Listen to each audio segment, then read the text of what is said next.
AM Music। ଜ୍ଞାନୀ ରାଜା ସଲୋମନ ପିଲାମାନଙ୍କୁ ଉପଦେଶ ଦେଉଛନ୍ତି, ତୁମ୍ଭେମାନେ ଆପଣା ପିତାର ଆଜ୍ଞା ପାଳନ କର, ପୁଣି ଆପଣା ମାତାର ଆଦେଶ ପରିତ୍ୟାଗ କର ନାହିଁ। ପ୍ରଭୁଙ୍କ ମହାନାମକୁ ଧନ୍ୟବାଦ ଦେବା ସଙ୍ଗେ ସଙ୍ଗେ ଆଜି ଅଲ୍ ଇନ୍ ଗୋସ୍ପେଲ୍ ଚ୍ୟାନେଲର ଫାଉଣ୍ଡର ଏବଂ କର୍ତ୍ତୃପକ୍ଷଙ୍କୁ ମଧ୍ୟ ଧନ୍ୟବାଦ ଦିଏ। ଆଉ ମୋ ଭଳି ଲୋକକୁ ଆଜି ସ୍ଥାନରେ ସୁଯୋଗ ଦେଇଥିବାରୁ ବହୁତ ବହୁତ ଧନ୍ୟବାଦ। ଏତେବେଳେ ଆମମାନେ ଯେଉଁ ପଦପର୍ବ ନେଇକି ଆଲୋଚନା କରିବା, ଆମମାନେ ଯିବା ଲୋକଲିଖିତ ସୁସମାଚାର 7 ପର୍ବ ତାର 11 ଆଉ 12 ପଦ। ସେ ସ୍ଥାନରେ ଏହି ପ୍ରକାର ଲେଖାଯାଇଛି, ଏଥି ଉତ୍ତାରେ ସେ ନାଇନ ନାମକ ନଗରକୁ ଗମନ କଲେ, ଆଉ ତାହାଙ୍କ ଶିଷ୍ୟମାନେ ଓ ବହୁ ସଂଖ୍ୟକ ଲୋକ ତାହାଙ୍କ ସଙ୍ଗରେ ଯାଉଥିଲେ।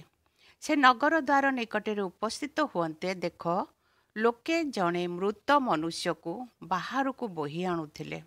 ସେ ଆପଣା ମାତାର ଏକମାତ୍ର ପୁତ୍ର, ପୁଣି ସେଇ ସ୍ତ୍ରୀ ବିଧବା, ଆଉ ନଗରର ବହୁ ସଂଖ୍ୟକ ଲୋକ ତାହାଙ୍କ ସଙ୍ଗରେ ଥିଲେ। ଆମମାନେ ଦେଖିବା ଦୁଇଟି ଦଳ ବହୁ ସଂଖ୍ୟକ ଲୋକଙ୍କ ବିଷୟରେ। ଗୋଟେ ପ୍ରଭୁ ଯୀଶୁଙ୍କ ସହିତ ବହୁ ସଂଖ୍ୟକ ଲୋକ ଥିଲେ, ଆଉ ଗୋଟେ ମୃତ ଲୋକ ଯାହାକୁ ସମାଧି ଦେବାକୁ ଯାଉଥିଲେ ତାଙ୍କ ସହିତ ମଧ୍ୟ ବହୁତ ସଂଖ୍ୟକ ଲୋକ ଥିଲେ। ହେଲେ ମୃତ ଲୋକଙ୍କ ସହିତ ଆଉ ଜୀବିତ ପ୍ରଭୁ ଯୀଶୁଙ୍କ ସହିତ।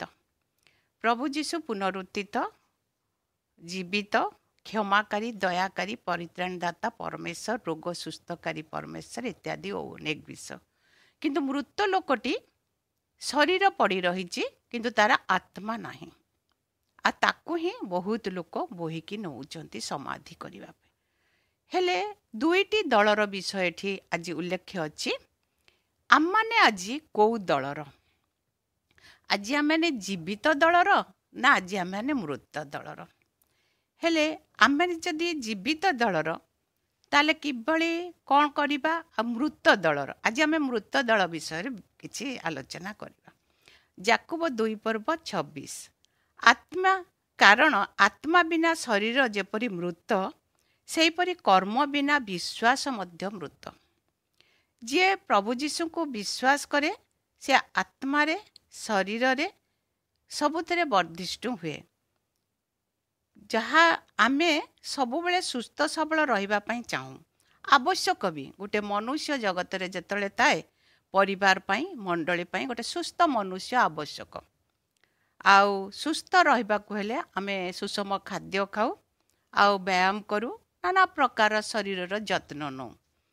କିନ୍ତୁ ଯଦି ଆମେ ମୃତମାନଙ୍କ ମଧ୍ୟରେ, ତାହେଲେ ଆମମାନଙ୍କୁ କ'ଣ ଈଶ୍ୱର ଆମମାନଙ୍କୁ ଜଣେଇଛନ୍ତି, ଆମେ ତାହା ଦେଖିବା। ରୋମିଓ 8:5-6। କାରଣ ଯେଉଁମାନେ ଶାରୀରିକ ମନା, ସେମାନେ ଶାରୀରିକ ବିଷୟରେ ମନୋଯୋଗ କରନ୍ତି, କିନ୍ତୁ ଯେଉଁମାନେ ଆତ୍ମିକ ମନା, ସେମାନେ ଆତ୍ମିକ ବିଷୟରେ ମନୋଯୋଗ କରନ୍ତି। କାରଣ ଶାରୀରିକ ଭାବ ମୃତ୍ୟୁଜନକ, କିନ୍ତୁ ଆତ୍ମିକ ଭାବ ଜୀବନ ଓ ଶାନ୍ତିଦାୟକ। ଶାରୀରିକ ବିଷୟରେ ଯେଉଁମାନେ ଚିନ୍ତା ଶରୀର ପାଇଁ, ଆଉ ତାହେଲେ ସେମାନେ ଶାରୀରିକ ବିଷୟ, ଆଜି ଆମେ କ'ଣ ଖାଇବା, କ'ଣ ପିନ୍ଧିବା, କ'ଣ ଲଗେଇବା, କିଭଳି କ'ଣ ବଞ୍ଚିବା। କିନ୍ତୁ ଯେଉଁମାନେ ଶାରୀରିକ ଭାବେ ମୃତ, କିନ୍ତୁ ଆତ୍ମିକ ଭାବରେ ଯେଉଁମାନେ ଜୀବିତ, ସେମାନେ ଶାନ୍ତି, ଆନନ୍ଦ, ପ୍ରେମ ଏବଂ ସହଭାଗିତା ପାଇବେ। ଆମମାନେ ଆଜି କେଉଁ ପ୍ରକାର ଖ୍ରୀଷ୍ଟିଆନ? ଆଜି ଆମେ ଆତ୍ମିକ ଖ୍ରୀଷ୍ଟିଆନ ନା ଆମେ ଆଜି ଆତ୍ମିକ ଭାବରେ ମୃତ? ପ୍ରଥମ କରନ୍ତୀୟ 5:6 କହେ, କିନ୍ତୁ ଯେ ଭୋଗ ବିଳାସରେ ଆସକ୍ତ, ସେ ଜୀବିତ ଥିଲେ ହେଁ ମୃତ। ସେହିପରି ଲୋକ ଶରୀର ପାଇଁ ଚିନ୍ତା କରନ୍ତି, କ'ଣ ଖାଇବି, କ'ଣ ପିନ୍ଧିବି, କ'ଣ ଲଗେଇବି, ଏଇ ଟାଇପ୍ର।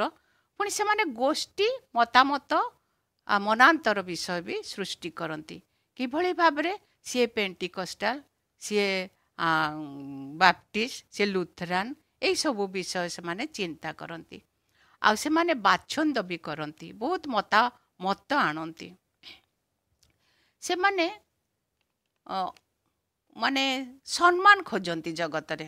ମଣ୍ଡଳୀରେ ବହୁତ ଭଲ ପାହ୍ୟାରେ ରୁହନ୍ତି, କିନ୍ତୁ ପାହ୍ୟାର ମର୍ଯ୍ୟାଦା କରନ୍ତିନି। ପ୍ରଭୁଙ୍କ ଆଜ୍ଞା ଲଙ୍ଘନ କରନ୍ତି, ଆଉ ପ୍ରଭୁଙ୍କ ଆଜ୍ଞାକୁ ପାଳନ ମଧ୍ୟ କରନ୍ତିନି। କିନ୍ତୁ ପ୍ରଭୁ ଆମମାନଙ୍କୁ କେଉଁ ଦଳର କରୁଛନ୍ତି ତାହା ସେମାନେ ଭୁଲି ଯାଆନ୍ତି। କିନ୍ତୁ ଦେଖନ୍ତୁ, ଯେଉଁମାନେ ପ୍ରଭୁଙ୍କୁ ଜାଣିଛନ୍ତି କିନ୍ତୁ ଅଜଣା ଜୀବନ ଯାପନ କରୁଛନ୍ତି, କହିଲେ କହନ୍ତି କ'ଣ ନା, କିଏ କହିଲା ଆମେ ଖ୍ରୀଷ୍ଟିଆନ ନୁହଁ? ମୁଁ ସକାଳୁ ଉଠିକି ପ୍ରାର୍ଥନା କରେ, ମୁଁ ସବୁଦିନ ରୀତିମତ ମୁଁ ବାଇବେଲ ପଢ଼େ, ଗିର୍ଜା ଆଟେଣ୍ଡ କରେ ଏବଂ ମୁଁ ସବୁ କିଛିରେ ଭାଗ ନିଏ। ସିଏ କ'ଣ ଜୀବିତ? ନା, ଯେଉଁଟା ମନୁଷ୍ୟକୃତ ସେଟା ଆଜି ଅଛି କାଲି ନଥିବ। ଜଗତରେ ସମ୍ମାନ, ଆମେ ଜଗତ ଯେତେବେଳେ ଛାଡ଼ି ଚାଲିଯାଉ ସେ ସମ୍ମାନ ସେ ଜଗତରେ ରହିଯାଏ। କିନ୍ତୁ ଯେତେବେଳେ ଆମମାନେ ଆତ୍ମିକ ଭାବରେ ସମ୍ମାନ ଖୋଜୁ, ଈଶ୍ୱର ଦୂତମାନଙ୍କ ସହିତ ଆମମାନଙ୍କୁ ସମ୍ମାନିତ କରିଥାନ୍ତି। ଆମମାନେ ଯେତେବେଳେ ଗୀତ 9:17 ଦେଖିବା, ଦୁଷ୍ଟମାନେ ଓ ଯେଉଁ ଗୋଷ୍ଠୀମାନେ ପରମେଶ୍ୱରଙ୍କୁ ପାସରନ୍ତି ସେମାନେ ପାତାଳକୁ ଚାଲିଯିବେ। ଯେଉଁମାନେ ପରମେଶ୍ୱରଙ୍କୁ ପାସରନ୍ତି ଆଉ ସେମାନେ ପାତାଳକୁ ଚାଲିଯିବେ। ପାତାଳ କି ପ୍ରକାର ବିଷୟ, ପାତାଳ କି ପ୍ରକାର ଜାଗା, ପାତାଳର ବିଷୟ ଆମେ ପ୍ରତ୍ୟେକ ଜାଣିଛୁ। ଆଜି ଯେତେବେଳେ ଆମମାନେ ଜଗତରେ ଆମମାନଙ୍କୁ ଯଦି କେହି ଭଲ ପାଇଲା, ଆମେ ତା ପ୍ରତିଦାନରେ ଭଲ ପାଉ। ଯଦି ଆମମାନଙ୍କୁ କିଛି କିଏ ସମ୍ମାନ ଦେଲା ତାହେଲେ ଆମମାନେ ତାକୁ ବହୁତ ପ୍ରେମ କରୁ। ଆଉ ଯଦି ଆମମାନଙ୍କର କିଛି ମତାନ୍ତର କି ମନାନ୍ତର ଅଛି ଗୋଟେ ପରିବାର କି ବ୍ୟକ୍ତିଗତ ଜୀବନରେ, ତାହେଲେ ଆମେ ସେ ପରିବାରକୁ କ'ଣ କରୁ ନା ଲାଇକ୍ କରୁନୁ, ଭଲ ପାଉନୁ। ଆଉ ସେ ପରିବାରର ଯଦି ଗୋଟେ ପାରିବାରିକ ପ୍ରାର୍ଥନା ସଭା ରହିଲା ମାଣ୍ଡଳିକ ଭାବରେ, ଆମମାନେ ଭୁଲି ଯାଉ, ଅଭିନୟ କରୁ, କାହିଁକି ନା ତା ସାଙ୍ଗରେ ମୋର ପଟୁନି, ମୁଁ ତା ପ୍ରାର୍ଥନା ସଭାକୁ ଯିବିନି, ମୁଁ ତା ସହିତ ସଦ୍ଭାବନା ରଖିବିନି। ଅଭିନୟ କରୁ, ଆରେ ଆରେ ଆରେ ମୁଁ ଭୁଲିଗଲି ମୋ, ଆଉ ତାଙ୍କ ଘରେ ଆଜି ପ୍ରାର୍ଥନା ଥିଲା ଆଉ ମୁଁ ଯାଇପାରିଲିନି। ପାଶୋରି ଯାଉ ଆମେ। ପାଶୋରି ଯିବା ଯେ ଗୋଟେ ଏତେ ବଡ଼ ଭୁଲ କାର୍ଯ୍ୟ, ତା ମାନେ ମନୁଷ୍ୟ ହିସାବରେ ହୟତ ଭାବୁ ଯେ ମୁଁ ଚକମା ଦେଇଦେଲି, ମୋ ଅଭିନୟ କରିଦେଲି, ମୁଁ ଭୁଲିଗଲି ବୋଲି କହିଦେଉ। କିନ୍ତୁ ଯଦି ଆମର ଜଣଙ୍କର ସହିତ ଭଲ ସମ୍ପର୍କ ଥାଏ, ମାସେ ଆଗରୁ ଗୋଟେ ବାହାଘର କାର୍ଡ଼ ଦେଇଥାଏ, ଆମମାନେ ତାକୁ ଭୁଲି ନଥାଉ ମାସେ ଆଗରୁ, କାହିଁକି ନା ଆମେ ତାକୁ ଭଲ ପାଉ। ଆଉ ସେଥିପାଇଁ ଆମମାନେ ତାକୁ ପାଶୋରି ନଥାଉ, ପାଶୋରି ଯାଇଥାଉ। ପ୍ରଭୁଙ୍କ କାର୍ଯ୍ୟକୁ ବି ପାଶୋରି ଯାଇଥାଉ, ପରମେଶ୍ୱରଙ୍କୁ ବି ପାଶୋରି ଯାଉଥାଉ। ସେଇମାନେ ପାତାଳକୁ ଯିବେ। ଆଉ ପାତାଳକୁ ଯିବା, ପାତାଳରେ ରହିବା, ଆଉ ପାତାଳର ବିଷୟରେ ମୋ ଠାରୁ ବୋଧେ ଆପଣମାନେ ଅଧିକ ଜାଣିଥିବେ। ସେଥିପାଇଁ ମୁଁ ଆଉ ଗୋଟେ ପଦ ପର୍ବ ପଢ଼ୁଛି, ଦ୍ୱିତୀୟ ବିବରଣୀ ତାର 8-11 ପଦ। ସାବଧାନ, ମୁଁ ଆଜି ତୁମ୍ଭକୁ ଯେ ଯେ ଆଜ୍ଞା ଓ ବିଧି ଓ ଶାସନ ଆଜ୍ଞା କରୁଅଛି ତାହା ପାଳନ ନ କରି, ଯେପରି ତୁମ୍ଭେ ସଦାପ୍ରଭୁ ଆପଣା ପରମେଶ୍ୱରକୁ ପାଶୋରି ନ ଯାଅ। ପ୍ରଭୁ ଆମମାନଙ୍କୁ ସବୁ ଦେଇଛନ୍ତି ଜଗତରେ। ଆମମାନଙ୍କୁ ସୁନ୍ଦର ଘର ଦେଇଛନ୍ତି, ସୁନ୍ଦର ବାପା ମା ଦେଇଛନ୍ତି, ସୁନ୍ଦର ସ୍ୱାମୀ ଆଉ ସ୍ତ୍ରୀ ଦେଇଛନ୍ତି, ପୁଅ ଝିଅ ନାତି ନାତୁଣୀ, ଘର ଦ୍ୱାର ବାଡ଼ି ବଗିଚା ଜମି ବାଡ଼ି ଆଉ ବ୍ୟାଙ୍କ ବାଲାନ୍ସ ସବୁ କିଛି ଦେଇଛନ୍ତି, ପୁଣି ସୁସ୍ଥ ସବଳ ମଧ୍ୟ ରଖିଛନ୍ତି। କିନ୍ତୁ ଆମେ ତାଙ୍କର ବିଧି ଶାସନ ଆଜ୍ଞା ଆଉ ପାଳନ ନକରି ପାଶୋରି ଯାଉ କି? ଆମମାନଙ୍କୁ ସାବଧାନ କରିଛନ୍ତି, ଆମମାନଙ୍କୁ ଯେଉଁ ଯେଉଁ ଆଜ୍ଞା ଦେଇଛନ୍ତି ସେ ଆଜ୍ଞାର ଯଦି ଆମ କର୍ମକାରକ ବା କାରିକା ନ ହଉ, ତାହେଲେ ଆମମାନେ କିଭଳି ଜୀବନଯାପନ କରିବା? ଆଜି ଆମମାନେ ବଞ୍ଚିଛୁ ସତ, ଖାଉଛୁ ପିଉଛୁ ସୁସ୍ଥ ରହିଛୁ, ଆମମାନେ ଆମମାନଙ୍କର ରୁଟିନ୍ ଅନୁସାରେ ଆମମାନଙ୍କର ଶରୀର ଚେକଅପ୍ କରୁଛୁ, ଆଉ ଯାହା କିଛି ଉଣା ଅଧିକ ହେଉଛି ଆମମାନେ ତାକୁ ରିକଭରି ପାଇଁକା ନାନା ପ୍ରକାର ମେଡ଼ିସିନ୍ ହଉ ଖାଦ୍ୟ ହଉ ଖାଇକି ଆମେ ବହୁତ ସୁନ୍ଦର ଭାବରେ ରହୁଛୁ। କିନ୍ତୁ ଆମମାନେ ଈଶ୍ୱରଙ୍କୁ ପାଶୋରି ଯାଉଛୁ। ଯେ ପ୍ରଭୁ ଯୀଶୁ ଆଜି ଆମମାନଙ୍କୁ କେଉଁ ଭାବରେ ଅନୁଗ୍ରହ ଆଶୀର୍ବାଦ କରିଛନ୍ତି। ଆଉ କେଉଁମାନେ ପାଶୋରନ୍ତି? ମୃତ ଦଳର। ମୂଳରୁ ଆମେ ଦେଖୁଛୁ ଦୁଇଟି ଦଳ, ବହୁ ସଂଖ୍ୟକ, କିଏ ଗୋଟେ ଦିଟା ନୁହନ୍ତି, ବହୁ ସଂଖ୍ୟକ। କିନ୍ତୁ ଆମମାନେ ଆଜି କେଉଁ ଦଳର? ଆମମାନେ ରେପୁଟେସନ୍ ଭଲ ରଖିଛୁ ପୃଥିବୀରେ, ମଣ୍ଡଳୀ ମଧ୍ୟରେ, ପରିବାର ମଧ୍ୟରେ, ବଂଶ ମଧ୍ୟରେ, ସାହି ପଡ଼ିଶା ମଧ୍ୟରେ। କିନ୍ତୁ ପ୍ରଭୁଙ୍କ ଠାରେ ଆମର କି ରେପୁଟେସନ୍ ରଖୁଛୁ, ଆମମାନେ ବର୍ତ୍ତମାନ କେଉଁ ଦଳର ହେଉଛୁ। ଆଉ ଆମମାନେ ଗୀତ ସଂଗୀତା 115-17 ଦେଖିବା, ସେଠାରେ କ'ଣ କହେ ଆମମାନଙ୍କୁ ବାଇବେଲ? କହେ, ମୃତମାନେ କିଏ ବା ନିରବ ସ୍ଥାନର ଅବରୋହଣ କରନ୍ତି, ସେମାନେ ସଦାପ୍ରଭୁଙ୍କ ପ୍ରଶଂସା କରନ୍ତି ନାହିଁ। ଆମେ ଜଗତରେ ଥିବା ସମୟ ଯଦି ପ୍ରଶଂସା କରିବା, ତେବେ ସ୍ୱର୍ଗରେ ଆମମାନଙ୍କର ଈଶ୍ୱରଙ୍କ ନିକଟରେ ପ୍ରଶଂସାର ଦ୍ୱାର ଖୋଲିବ। ଯଦି ଆମମାନେ ଏହି ସ୍ଥାନରେ ଥାଇ ଈଶ୍ୱରଙ୍କ ପ୍ରଶଂସା କରିବାନି, କିନ୍ତୁ ନିଜର ପ୍ରଶଂସା ପ୍ରିୟ ହେବା, ଆମେ ଭାବୁ ଆମେ ଖ୍ରୀଷ୍ଟିଆନ, ଆମମାନେ ନୀତି ନିୟମ ଅନୁସାରେ ଚଳୁଛୁ, ଆମମାନେ ଖ୍ରୀଷ୍ଟିଆନ ଘରେ ଖ୍ରୀଷ୍ଟିଆନ ବଂଶରେ ଜନ୍ମ ହେଇଛୁ, କିନ୍ତୁ ଆମେ ଅନ୍ୟ ଦଳର ଲୋକ। ଆମମାନେ ଭାବି ପାରୁନୁ କି ଜାଣିପାରୁନୁ ଯେ ଆମେ ମୃତ ହେଇଯାଇଛୁ।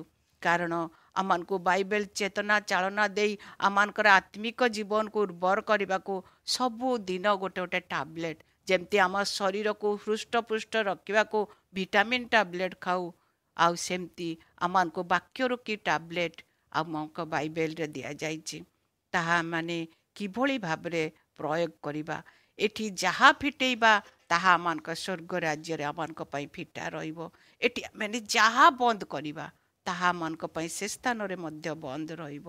ହିତୋପଦେଶ 21:6 କହେ, ମିଥ୍ୟାବାଦୀ ଓଷ୍ଠ ଦ୍ୱାରା ପ୍ରାପ୍ତ ଧନ ଏଣେ ତେଣେ ଚାଳିତ ବାଷ୍ପ ତୁଲ୍ୟ। ଯେଉଁମାନେ ତାହା ଅନ୍ୱେଷଣ କରନ୍ତି ସେମାନେ ମୃତ୍ୟୁ ଅନ୍ୱେଷଣ କରନ୍ତି। ଆଜି ଆମମାନଙ୍କୁ ପଡ଼ିର ଭାଗ ଆମମାନଙ୍କୁ ପ୍ରଭୁ ଦେଉଛନ୍ତି। ଚାକିରି କରିବା, ବିଜନେସ୍ କରିବା କିଛି ଖରାପ ଜିନିଷ ନୁହଁ, କାହିଁକିନା ଆମେ କାହାକୁ ଚୋରି କରୁନୁ, କାହାକୁ ଠକଉନୁ, କିନ୍ତୁ ଆମମାନଙ୍କ ରୋଜିରୋଟି କମେଇବା ପାଇଁ ଆମମାନଙ୍କୁ ଚାକିରି ଖଣ୍ଡେ ବା ରୋଜଗାର ପନ୍ଥା ଦରକାର।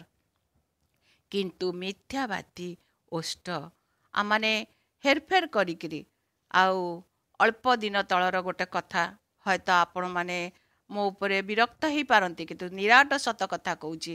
ଗିର୍ଜାଘରର ଗୋଟେ ପ୍ରୋଗ୍ରାମ ଚାଲିଥିଲା, ଆଉ ଗୋଟେ ସ୍ଥାନରେ ମିଥ୍ୟା ବିଲ୍ କରିକିରି ପଇସା ନେଉଥିଲେ। ଯେଉଁଟା 1000 ଟଙ୍କା ଖର୍ଚ୍ଚ ହେଇଥିବ ସେଟା 5000 କରୁଥିଲେ। ମୁଁ ଜାଣିବାରେ ଏଟା ସତ୍ୟ ଘଟଣା। ଆଉ ସେଇଭଳି ଧନ ବାଷ୍ପ ତୁଲ୍ୟ ଉଡ଼ିଯିବ। ଯେଉଁମାନେ ତାହା ଅନ୍ୱେଷଣ କରନ୍ତି ସେମାନେ ମୃତ୍ୟୁ ଅନ୍ୱେଷଣ କରନ୍ତି। ଯେଉଁମାନେ ମିଥ୍ୟାରେ କିଛି ରୋଜଗାର କରନ୍ତି ନିଜ ପରିବାର ପାଇଁ, ନିଜ ବଂଶ ପାଇଁ, ଆଉ କିଛି ବି ନିଜ ପାଇଁ, ତାହେଲେ ସେଗୁଡ଼ାକ କ'ଣ ହୁଏ? ବାଷ୍ପ ତୁଲ୍ୟ ଉଡ଼ିଯାଏ, ତାହା ଆମମାନଙ୍କ ପାଖରେ ରହେନି। ସେ ଯେତେବେଳେ ବାଷ୍ପ ହେଇକି ଉଡ଼ିବାକୁ ଆରମ୍ଭ କରେ, ଆମମାନଙ୍କର ଆତ୍ମିକ ଜୀବନର ଫର୍ଦ୍ଦ କରିକିରି ସେ ଉଡ଼େଇ ଦେଇଥାଏ, ଆଉ ଆମମାନଙ୍କ ଆତ୍ମିକ ଜୀବନ ନଷ୍ଟ ହେଇଥାଏ। ଆଉ ପ୍ରକାଶିତ 3:1-2 କ'ଣ କହେ? ଯେ ଈଶ୍ୱରଙ୍କର ସପ୍ତ ଆତ୍ମା ଓ ନକ୍ଷତ୍ର ଧାରଣ କରନ୍ତି, ସେ ଏହା କହନ୍ତି, ଆମ୍ଭେ ତୁମର କର୍ମ ଜାଣୁ, ତୁମ୍ଭେ ନାମରେ ଜୀବିତ, ମାତ୍ର ପ୍ରକୃତରେ ମୃତ। ପ୍ରକୃତରେ ଆମେ ମୃତ। ଆମେ ଆଜି ଖୁବ୍ ସୁନ୍ଦର ସଜବାଜ ହେଉଛୁ, ଖୁବ୍ ସୁନ୍ଦର ଆମମାନେ ଡ୍ରେସ୍ ପିନ୍ଧୁଛୁ, ଆମ ଘରକୁ ଖୁବ୍ ସୁନ୍ଦର ଭାବରେ ସଜେଇଛୁ, କିନ୍ତୁ ଦିନକୁ ଦିନ ଆମ ଘର ଗୋଟେ କଭର ହେଇଯାଉଛି, କଫିନ୍ ବକ୍ସ, ଆଉ ଆମମାନେ ଗୋଟେ ଗୋଟେ ମୁର୍ଦାର ହେଇଯାଉଛୁ। ଆମମାନେ ଆଜି ସେଣ୍ଟ ମାରିକି ହয়তো ଆମମାନଙ୍କର ନିଜର ଶାରୀରିକ ଦୁର୍ଗନ୍ଧକୁ ଆମେ ବନ୍ଦ କରିଦେଇପାରୁ, କିନ୍ତୁ ଆମମାନଙ୍କର ଆତ୍ମିକ ଦୁର୍ଗନ୍ଧ, ଆମମାନେ ଯେଉଁ କର୍ମ ଗୁଡ଼ିକ କରୁଛୁ ସେ କର୍ମର ଦୁର୍ଗନ୍ଧ ଈଶ୍ୱରଙ୍କର ନିକଟକୁ ଯାଉଛି। ଆଉ ଆମମାନଙ୍କୁ କ'ଣ ହେଉଛି? ଈଶ୍ୱର ଆମମାନଙ୍କୁ ଜାଣନ୍ତି ଆମମାନଙ୍କ କର୍ମ। ଆମମାନେ ନାମକୁ ଜୀବିତ ଅଛୁ, କିନ୍ତୁ ପ୍ରକୃତରେ ମୃତ ଅଛୁ। ଆମେ ଆଜି କଫିନ୍ ବକ୍ସରେ ରହିଲା ଭଳି ଆମମାନଙ୍କ ଶରୀର ଅଛି, କିନ୍ତୁ ଆମେ ଭାବୁଛୁ ଯେ ଆମେ ଜୀବିତ, ଆମେ ବହୁତ ଦିନ ବଞ୍ଚିବୁ, କାହିଁକିନା ଆମମାନେ ବହୁତ କିଛି କରିପାରୁଛୁ। ଜାଗ୍ରତ ହୁଅ, ପୁଣି ଲୁପ୍ତ ପ୍ରାୟ ଅବଶିଷ୍ଟ ବିଷୟକୁ ସବୁକୁ ସବଳ କର, କାରଣ ଆମ୍ଭେ ତୁମ୍ଭର କର୍ମ ସବୁକୁ ଆମ୍ଭର ଈଶ୍ୱରଙ୍କ ଚାମୁରେ ସିଦ୍ଧ ବୋଲି ଦେଖିନାହୁଁ। ଆମମାନଙ୍କ କର୍ମ ଆମେ ଭାବୁଛୁ ଆମେ କି କର୍ମ କରୁଛୁ? ଆମେ ତ କିଛି ସେମିତି କର୍ମ କରିନୁ। ମୁଁ ନିଜ କଥା କହୁଛି। ମୋର ଗୋଟିଏ ଭୁଲ ଜୀବନରେ, ଗୋଟେ ଛୋଟ ଭୁଲଟେ ହେଇଥିଲା ମଝିରେ, ଆଉ କିଛି ଗୋଟେ କାର୍ଯ୍ୟରେ କିଛି ଭୁଲ ହେଇଯାଇଥିଲା, କିନ୍ତୁ ସେଥିରେ ମୁଁ ହয়তো କିଛି ଦୁଃଖ ପାଇଲି। ମୁଁ କହିଲି, ଆଉ ମୋ ଭଉଣୀକୁ ମୁଁ କହିଲି, ଦିଦି ମୁଁ କ'ଣ ଭୁଲ କରିଥିଲି ରେ, ଆଜି ଆମର ଏମିତି ଗୋଟେ ହେଇଛି। ଆମେ ଭାବୁଛୁ ଆମେ ବହୁତ ବହୁତ ସୁନ୍ଦର ଭାବରେ ଚାଲିଛୁ, କିନ୍ତୁ ଆମେ ନିଜକୁ ଧୋକା ଦେଉଛୁ। କିନ୍ତୁ ଧୋକାଟା ପ୍ରଭୁଙ୍କୁ ଆସୁଛି। ହয়তো ଆମେ ଜାଣିପାରୁନୁ ଆମେ ଗୋଟେ ଛୋଟ ଭୁଲ କରିଛୁ। ଯେମିତି ଛୋଟ ଗୋଟେ ନିଆଁର କଣିକା ଆଉ ସାରା ଜଙ୍ଗଲକୁ ପୋଡ଼ିଦିଏ, ସେମିତି ଆମର ଆତ୍ମିକ ଜୀବନ, ସେ ଅନନ୍ତ ଜୀବନ ମଧ୍ୟକୁ ଯିବାର ପଥରେ ଆମେ ଟିକେ ଭ୍ରଷ୍ଟ ହେଇଯାଉଛୁ। ସାମାନ୍ୟ ଭୁଲ ପାଇଁ ପ୍ରଭୁ ଆମମାନଙ୍କୁ ବହୁତ ବଡ଼ ବଡ଼ ସଜା ଦିଅନ୍ତି ସତ୍ୟ, କିନ୍ତୁ ଆମେ ଯେତେବେଳେ ଅନୁତାପ କରି ଫେରି ଆସୁ ସେତେବେଳେ ପ୍ରଭୁ ଆମମାନଙ୍କୁ ରକ୍ଷା କରନ୍ତି। କାହିଁକି ନା ଆମମାନେ ତାଙ୍କରି ସନ୍ତାନ, ତାଙ୍କରି ପିଲାମାନେ। ଯେ ଆମମାନଙ୍କୁ ବର୍ତ୍ତମାନ ସେ ଜଗିଛନ୍ତି, କହୁଛନ୍ତି ତୁ ବାହାରି ଆସେ ସେ ଜଗତର ପ୍ରପଞ୍ଚ ମଧ୍ୟରୁ। ଏଇ ଯେଉଁ ପଦପର୍ବ ଗୁଡ଼ିକ ମୁଁ ପଢ଼ିଲି, ଆଉ ଯେଉଁମାନେ ମନେ ରଖିପାରିଥିବେ, ନୋଟ୍ କରିଥିବେ, ଦେଖିବେ, ସବୁ ଜାଗାରେ ସାବଧାନ, ସବୁ ଜାଗାରେ ଜାଗ୍ରତ। କାହିଁକି ନା ଆମମାନଙ୍କୁ ସେ ଚାହାନ୍ତି ଯେ ତାଙ୍କ ପାଖକୁ ଆମେ ଫେରିଯାଉ। ଯେତେବେଳେ ଲାଜାର 4 ଦିନର ମଢ଼ା ହେଇକି କବର ଭିତରେ ଥିଲେ, ପ୍ରଭୁ ଯୀଶୁ କହିଲେ, ଲାଜାର ତୁମେ ବାହାରି ଆସ, ଉଠି ଆସ, ବାହାରି ଆସ। ସେଇଭଳି ଆଜି ଆଉ 2 କରିନ୍ଥୀୟ 6:17 କହେ କ ଅଂଶଟି, ଏଣୁ ପ୍ରଭୁ ଏହା କହନ୍ତି, ତୁମ୍ଭେମାନେ ସେମାନଙ୍କ ମଧ୍ୟରୁ ବାହାରି ଆସ ଆଉ ପୃଥକ ହୁଅ। ଆଜି ଆମମାନେ ମୃତ ମଧ୍ୟ, ଯେଉଁ ଦଳ, 2ଟି ଦଳ, ମୃତ ଆଉ ଜୀବିତ, ଆମମାନେ ଆଜି ମୃତ ଦଳ ମଧ୍ୟରେ ଅଛୁ। ଆମମାନଙ୍କୁ ପ୍ରଭୁ ଆହ୍ୱାନ କରୁଛନ୍ତି, ତୁମେ ବାହାରି ଆସ, ଜୀବିତ ଦଳ ମଧ୍ୟକୁ ଆସ। ହয়তো ଜଗତର ଦଳ ମଧ୍ୟରେ ଅନେକ ପ୍ରକାର ଦଳ ଅଛି, ମତଭେଦ, ଦଳଭେଦ ହେଇ ବହୁତ ପ୍ରକାରର ଦଳ ଅଛି, କିନ୍ତୁ ସବୁ ଦଳ ମୃତ ଦଳ। ଆମେ ଭାବୁଛୁ ଆମେ ଜୀବିତ ଅଛୁ, କିନ୍ତୁ ପ୍ରଭୁ ଜାଣନ୍ତି ଆମେ ଜୀବିତ ନା ମୃତ। ପ୍ରଭୁ ଆଜି ଆମମାନଙ୍କୁ ଆହ୍ୱାନ କରୁଛନ୍ତି ଯେ ତୁମେ ମୃତ ଦଳରୁ ବାହାରି ଆସ, ସତ୍ୟ ପରମେଶ୍ୱରଙ୍କ ଦଳକୁ। ଆମମାନେ ଆଗକୁ ପ୍ରଭୁଙ୍କର ଅନେକ ବିଷୟ ପାଳନ କରିବାକୁ ଯାଉଛୁ। ପ୍ରଭୁଙ୍କର ଜନ୍ମଦିନ, ପୁଣି ଆଗାମୀ ଗୋଟେ ନୂତନ ବର୍ଷ। ଯଦି ଆମେ ନିଜକୁ ଅବିଠୁ ସଜାଡ଼ିବାନି, କାହିଁକି ନା ଆମମାନେ ମୃତ ଦଳ ମଧ୍ୟରେ ରହିଗଲେ ଆମେ ସେ ଅନନ୍ତ ଜୀବନ ମଧ୍ୟରେ ପ୍ରବେଶ କରିପାରିବାନି। ଆମମାନେ ସେଇ ଅନନ୍ତ ଜୀବନକୁ ଯାଇ ସେ ଅମ୍ଳାନ ମୁକୁଟର ଅଧିକାରୀ ହେଇପାରିବାନି। ସେଇ କବର ମଧ୍ୟରେ ବର୍ତ୍ତମାନ ଆମେ ଯେପରି ମୃତ ଦଳରେ ରହିଛୁ, ଆଉ ସେମିତି କବର ମଧ୍ୟରେ ସେଇ 50ଟା ଜୀବନ ନେଇକି ରହିବା, ଆଉ କ୍ଷମା ପାଇବାନି। ସେଥିପାଇଁ ଆମମାନେ ସଜାଗ ହେବା ଯେ ଆମମାନେ ସେଇ ଦଳ ମଧ୍ୟରୁ ବାହାରି ଆସିବା। ପ୍ରଭୁ ବର୍ତ୍ତମାନ ଆମମାନଙ୍କୁ ଆହ୍ୱାନ କରୁଛନ୍ତି ଯେ ତୁମେ ମୃତ ଦଳ ମଧ୍ୟରୁ ବାହାରି ଆସ, ଆଉ ପ୍ରଭୁ ତାଙ୍କରି ଦଳ ମଧ୍ୟରେ ରଖିବେ। ପ୍ରଭୁ ଆମ ପ୍ରତ୍ୟେକଙ୍କୁ ଆଜି ଆହ୍ୱାନ କରନ୍ତୁ ଯେ ମୃତ ମଧ୍ୟରୁ ବାହାରି ଆସି ସେ ଅନନ୍ତ ଜୀବନ ଆଉ ଜୀବନ ମଧ୍ୟରେ ପ୍ରବେଶ କରିବା। ତାଙ୍କର ବାକ୍ୟକୁ ଆମମାନେ ସଜାଗ ହେଇକି ପାଳନ କରିବା, ତାଙ୍କ ଆଜ୍ଞା ସବୁ ମାନିବା, ତେବେ ଯାଇ ଆମେ ସେଇ ଜୀବିତ ଦଳର ମନୁଷ୍ୟ ହେଇପାରିବା। ପ୍ରଭୁ ଆଜି ଏଇ ଅଳ୍ପ ବାକ୍ୟ ଉପରେ ଆମ ପ୍ରତ୍ୟେକଙ୍କୁ ଆଶୀର୍ବାଦ କରନ୍ତୁ। ମୃତ ଦଳ ମଧ୍ୟରୁ ପୃଥକ କରିବାରେ ଆମମାନଙ୍କୁ ବାକ୍ୟ ଦେଇ କଥା କୁହନ୍ତୁ। ପୁଣି ଆମମାନଙ୍କ ହୃଦୟକୁ ତାଙ୍କ ପାଖେ ଖୋଲିବା, କ୍ଷମା ମାଗିବା, ତେବେ ଯାଇ ଆମମାନେ ସେଇ ଜୀବିତ ଦଳ ମଧ୍ୟକୁ ଆସିବା। ପ୍ରଭୁ ଏଇ ଅଳ୍ପ କଥିତ ବାକ୍ୟ ଉପରେ ଆମ ପ୍ରତ୍ୟେକଙ୍କୁ ଆଜି ଆଶୀର୍ବାଦ କରନ୍ତୁ। ଆସନ୍ତୁ ପ୍ରାର୍ଥନା କରିବା। ହେ ଗୌରବମୟ ପରମେଶ୍ୱର, ତୁମେ ଆମମାନଙ୍କୁ ଆଜି ସୁନ୍ଦର ବାକ୍ୟ ଦେଇ କଥା କହିଛ।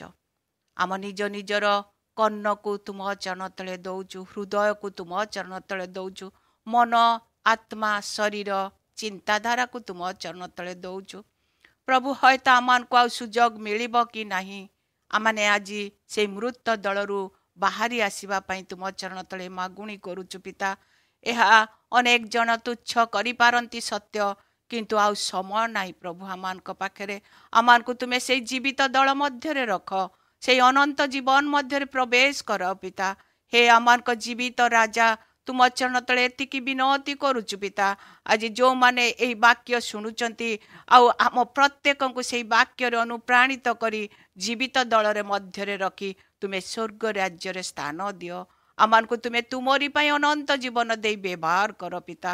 ପ୍ରଭୁ ତୁମେ ଆଜି ଆମମାନଙ୍କ ପ୍ରାର୍ଥନା ଶୁଣିଛ, ଏଇ ଅଳ୍ପ ଉପରେ ତୁମେ ଆଶୀର୍ବାଦ କରି କଥା କହିଛ। ଧନ୍ୟବାଦ ଦେଇ ପ୍ରତ୍ୟେକଙ୍କୁ, ପୁଣି ମୋ ଭଳି ଅଯୋଗ୍ୟଙ୍କୁ ତୁମ ଚରଣ ତଳେ ସମର୍ପଣ କରି ଏଇ ଛୋଟ ଭିକ୍ଷା ତ୍ରାଣକର୍ତ୍ତା ପ୍ରିୟ ପ୍ରଭୁ ଯୀଶୁଙ୍କ ନାମରେ ମାଗୁଅଛୁ, ଆମେନ୍।